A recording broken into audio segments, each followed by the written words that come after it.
মৰমৰ ছাত্ৰ ছাত্ৰীসকল 2019 চনৰ পাঠ্যগণিতৰ কোৱেশ্চন পেপাৰৰ পৰা তোমালোকক 56 লৈকে কৰাই দিছো আজি 57 ৰ পৰা আৰম্ভ কৰিছো তোমালোকে লক্ষ্য কৰা কি আছে তলত দিয়া অংকটো সৰল কৰিলে পোৱা যাব এইটো সৰল কৰিলে কি পোৱা যাব বুলি কৈছে ফাইন আমি আৰম্ভ কৰিছো চোন এইটো ফাৰ্স্ট তোমালোকৰ মিক্সড আছে নহয় এক কৰিবা কি 2 5 2 15 30 30 আৰকে 31 31 তলত 2 বিয়োগ ব্ৰেকেট স্টাৰ্ট ইয়াত তোমালোকে কৰিবা কি সময় বচাবৰ কাৰণে ইয়াতে কৰি কামটো কৰিব পাৰা 5 দি 5 কাটিলা গল আৰু 4 দি 4 3 গুণ 12 4 2 গুণ 8 তেনেহলে কিমান থাকিল ইয়াত তোমাৰ নিশ্চয় থাকিল তোমালোকৰ 3/2 ফিনিশ নেক্সট প্লাস আছে না প্লাস তাৰ পিছত তোমালোকৰ 7 আছে ডিভাইড আছে তাৰ পিছত তোমালোকৰ কি আছে এটো চাবা ইয়াৰ আছে 1 makes 3/4 মানে 1 4 গুণ 4 4 আৰু 3 7 মানে 7/4 হ'ব এটো 7/4 ব্র্যাকেট ক্লোজ এটো ক্লোজ ইনটু 2 আছে নহয় নেক্সট এতিয়া আমি কৰিম এতিয়া কৰিবা কি সমান সমান দি তোমালোকৰ 31/2 এটো 31 মাইনাস এই 3/2 প্লাস ব্ৰেকেটৰ কাম কৰিবা ইয়াত 7 আছে নহয় 7 থাক ডিভিশনৰ জায়গাত পূৰণ যদি দিয়া তোমালোকে উলটি যাব মানে 4/7 হ'ব নাই হোল ইনটু এটো ব্ৰেকেট হোল ইনটু 2 নেক্সট কৰিবা কি তোমালোকে ইকুৱেল টু 32/2 লিখিলা ডেম ইট 31 এটো ৰবা এটো কিন্তু 31 31/2 minus 8 থাকিল 3/2 plus 7 কাটি পেলালা থাকি গল তোমালোকৰ 4 whole into 2 থাকিল fine next equal to 31/2 minus এটুক তোমালোকে লসাগু উলিয়ালা ইয়াত 2 ইয়াত 3 2 4 গুণ কিমান হ'ব 8 ব্ৰেকেট ক্লোজ কৰি দিলা into 2 আছে দিলা নহয় নেক্সট কৰিবা কি তোমালোকে 31/2 মাইনাস ইয়াতে তোমালোকে এইটো কাটি পেলালা ইয়াত থাকিল তোমালোকৰ 11 ফাইন এতিয়া তোমালোকে লসাগু উলিয়াবা কাম শেষ হ'ব লসাগু কিমান হ'ব 2 ইয়াত 31 মাইনাস 11 এতিয়া 30 ৰবা ইয়াত তোমালোকৰ এইটো 11 নহয় দেই আচ্ছা 11ক যদি তোমালোকে 2 দি পূৰণ কৰা 22 হ'ব এইটো এটা হ'ব তোমালোকৰ 22 2 11 22 মানে এটা 31 ৰ পৰা তোমালোকে 22 বাদ দিলে কিমান হ'ব 9 মানে 9/2 ইয়া তোমালোকৰ আনসাৰ সহজকচোন আছে নাই ইয়া তোমালোকে চাব পাৰিছা সি অপচনটো তোমালোকৰ 9/2 আছে নেক্সট অংকটো কি কৈছে তোমালোকক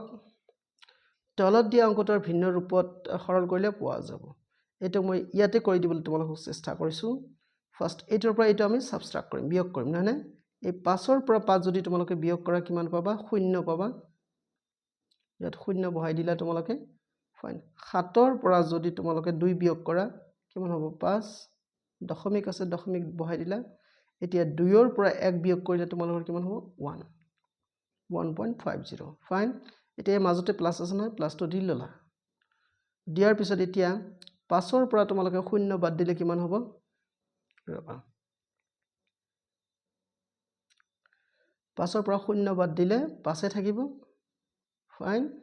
7 ৰ পৰা তোমালোকে 8 বাদ দিব পৰা নাযায় 7 ৰ পৰা 8 বাদ দিয়া নাযায় একাৰণে এক ধাৰ কৰি ললা মানে 17 17 ৰ পৰা 8 গলে কিমান হ'ব 9 নাই ইয়াত থাকিল 3 বিয়োগ 3 0 লিখাৰ দৰকাৰ নাই লিখি দিয়া দশমিক এতিয়া এই দুটা আমাৰ প্লাস কৰিলে হল সমান সমান 0 যোগ 5 কিমান হ'ব 5 5 আৰু 9 যোগ কৰিলে 5 আৰু 9 যোগ কৰিলে 14 হয় ক্লিয়াৰ তাৰ পিছত 1 আৰু 1 2 2.45 হল এতিয়া ইয়াক আমি কৰিম কি মিশ্ৰ ভগ্নাংশ বনাম সমান সমান 2 আছে নহয় 2 তোমালোকে 2 এ ৰাখিলা এনেকে দিলা দশমিকৰ কাৰণে 1 1 ৰ পিছত দুটা অংক আছে সেইকাৰণে দুটা শূন্য ইয়াত 45 হয়নে এতিয়া আমি কাটাকাটি কৰিমচোন আমি যদি 5 দি কাটো 5 9 গুণ 45 আৰু 5 20 100 তাৰে কি হল আমাৰ ইয়াত 2 মিক্স 9/20 এনেকুৱা অপচনত আছে নাই দেখা যাকচোন আছে নাই 2 মিক্স 9/20 এই অপচনতে আছে তোমালোকৰ চাব পাৰিছে এইটো তোমালোকৰ ৰাইট অপচন নেক্সট তোমালোকৰ কৈছে কি 59ত 150% সমান হ'ব 150% উলিয়াব দিছে না এনেকৈ কৰা 150% মানে by 100 মানে এই শূন্য শূন্য কাটিলা এতিয়া চাইছা একৰ পিছত শূন্য কেইটা আছে এটা শূন্য আছে সেইকাৰণে 15 লিখিলা তোমালোকে এক ঘৰ আগত তোমালোকে দশমিক বহাই দিবা 15 লিখিলা এক ঘৰ আগত দশমিক ইয়াত বহাই দিলা ফাইন কাৰণ 1 ৰ পিছত এটা শূন্য আছে তানে 1.5 আনসাৰ দেখা যাকচোন আছে নাই 1.5 এই অপচনতে আছে তোমালোকৰ ফাইন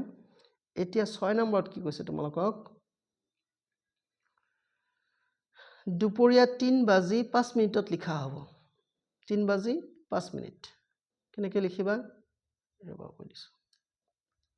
পিএমত লিখিবলৈ হলে 3 বাজি 5 মিনিট এনেকৈ লিখিবা 12 যে আছে 12 লগত তোমালোকে 3 যোগ কৰি দিলা এটি 3 বাজি 5 মিনিট নহয় ৰবা 12 লগত এই 3টা 5 তোমালোকে যোগ কৰি দিলা 3টা 5ক কিন্তু এনেকৈ লিখিবা আকৌ 50 নে লিখিবা এতিয়া প্লাস কৰি দিয়াচোন 5 0 5 1 মানে 15টা 5 হ'ব 15টা 5 কিন্তু ইয়াৰ কোনো অপচন নাই নহয় দুপৰীয়াৰ পিছত কৈছে সিম্পলি ইয়াত আৰু তোমালোকৰ এইবিলাক ক্যালকুলেশন কৰিব নালাগে কাৰণ এইটো অপচন নাই দুপৰীয়াৰ পিছত যেহেতু কৈছে সিধাই তোমালোকৰ এইটো লিখিলে হল 3.05 PM এইটো লিখিলে হৈ গল আৰু যদি তোমালোকৰ 24 ঘণ্টাৰ ঘড়ীত দিয়ে তেনেহলে তোমালোকক এনেকৈ লিখিব লাগিব এই 15টা 5 হ'ব তেতিয়া কিন্তু 15টা 5 যেহেতু ইয়াত অপচন নাই গতিকে তোমালোকে বুজি পালা যে পিএমত লিখিছে যেহেতু সিধাই এনেকৈ লিখিলে হল হয়নে আশা কৰিছো তোমালোকে ভিডিওটো বুজি পাইছা তোমালোকৰ মূৰত মই এটা কোশ্চেন দিছো তোমালোকে কমেন্টত লিখিবলৈ চেষ্টা কৰিবা ইয়াৰ আনসাৰটো এনেকা কোশ্চেন বিলাক পৰীক্ষাত সোধা হয় সেইকাৰণে মই তোমালোকক দিছো কোশ্চেনটো হল এনে ধৰণৰ যে আমি যদি 1 ৰ পৰা 100 লৈ সংখ্যা কেইটা লিখো এই সংখ্যা কেইটা লিখোতে আমাৰ 0 যে আছে নহয় 0 অংকটো আহে এই 0 অংকটো কেইবাৰ আহিব তোমালোকে হিসাব কৰি এই 0 অংকটো কেইবাৰ তোমালোকে পাবা 1 ৰ পৰা 100 লৈ লিখোতে কমেন্টত লিখিবলৈ তোমালোকে চেষ্টা কৰিবা আশা কৰিছো ভিডিওটো ভাল পাবা লাইক কমেন্ট শেয়াৰ কৰিবা আৰু প্লিজ মোৰ চেনেলটো সাবস্ক্ৰাইব কৰিবা সোৱাৰ কাৰণে ধন্যবাদ